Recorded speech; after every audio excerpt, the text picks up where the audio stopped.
Hi, ako nga pala si Rachel. Isa pa akong upline ng Easy Linear at isa rin po akong food sealer at nagbibinta po ako ng mga code lalo pat gusto niyo pong sumali dito sa EasyLR. So marami pong nagpipiyam sa akin about kung paano nga ba mag-reset ng password kapag nakalimutan mo ito.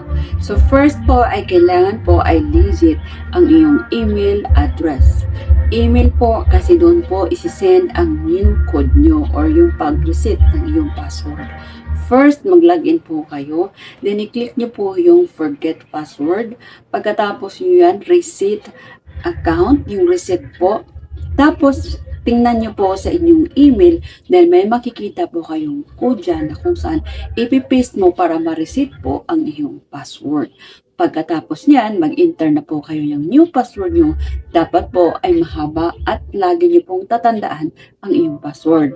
At kapag okay na po, kapag okay na po ang inyong paggawa ay be sure po na nasulat at nasave nyo po ang inyong new password. Pwede na po kayo mag-login para po makapag-start na kayo ng inyong task dito sa EasyLR. Tandaan po, i-screenshot nyo or i-save nyo ang inyong password at dapat po legit lagi ang inyong email. This is Rachel and huwag nyo pong kalimutan ang hit subscribe. Sobrang tagal ko pong hindi nakapag-upload dahil sa sobrang busy ko po sa trabaho. And besides, wala talaga akong oras. So sana po, maraming salamat po sa mga new subscribers, sa mga gusto mag-join dito sa ACNL. Maraming po salamat at sa lahat ng mga, ito nga po pala ang aking latest payout na last week. So marami pang mga pro pero wala na talagang oras.